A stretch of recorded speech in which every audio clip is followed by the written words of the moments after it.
আলহামদুলিল্লাহ রাব্বিল আলামিন ওয়াসসালাতু ওয়াসসালামু আলা নবিয়িনা মুহাম্মদ ওয়া আলা আলিহি ওয়া সাহবিহি আজমাইন।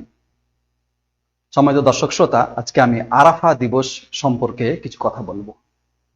365 দিনের ভিতরে বছরের মধ্যে সবচেয়ে শ্রেষ্ঠ মর্যাদাপূর্ণ দিন হচ্ছে আরাফা দিবস।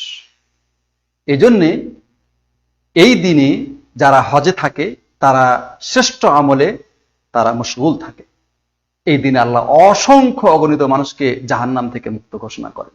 আল্লাহ নবী সাল্লাল্লাহু আলাইহি ওয়াসাল্লাম বলছেন, মা মিন আইয়ামিন আকসারু আন ইউতিকাল্লাহু ইবাদাহু মিনান নারি মিন ইয়াউমি আরাফা।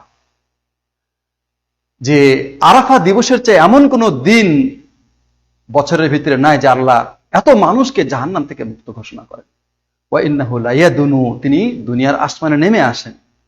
তারপরে সুম্মা ইউবাহি বিহিমুল মালাইকা, অতঃপর তিনি ফেরেশতাদের সামনে এই মানুষদেরকে নিয়ে তিনি গর্ব প্রকাশ করেন এবং তিনি বলেন, মা আরাদা হাউলাই, তারা পৃথিবীর বিভিন্ন প্রান্ত থেকে আমার কাছে এসেছে, কি চায় তারা?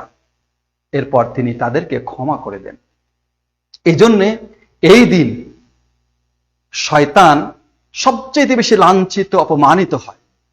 শয়তান সবচেয়ে বেশি রাগে থাকে এবং তার মাথার চুল ছিঁড়ে। তো এই দিনে যারা হজে যাবেন তারা তো শ্রেষ্ঠ ইবাদতে আছেন।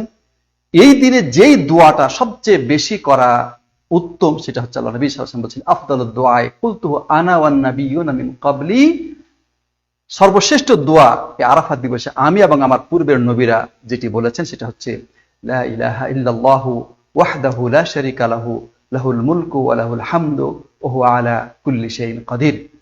এই দোয়াটি খুব বেশি বেশি পড়তে হবে। আর যারা হজে যায়নি তারা এই দিন সিয়াম পালন করবে।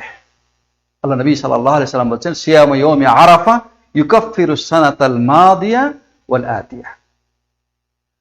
যে আরাফা দিবসের একটি রোজার বিনিময়ে বিগত এবং আগত 2 বছরের গুনাহ মাফ।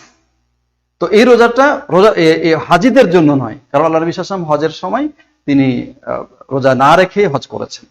তো যারা হজে যায়নি তারা এই রোজাটা পালন করবে। সুতরাং আমাদেরকে এই দিনের যে মর্যাদা রয়েছে সেটাকে হাসিল করার সর্বোচ্চ চেষ্টা করতে হবে। এই দিনটা এত মর্যাদাপূর্ণ যে আল্লাহ তাআলা এই দিনে ইসলামকে পরিপূর্ণ হওয়ার সুসংবাদ দিয়েছেন।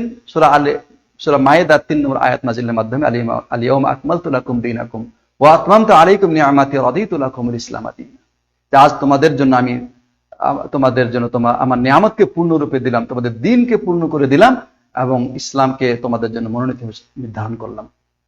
তাহলে এই দিবসের যে মর্যাদা রয়েছে সেগুলি আমাদের সর্বোচ্চভাবে হাসিল করার চেষ্টা করতে হবে। আল্লাহ আমাদের সেই তৌফিক দান করেন, আমিন।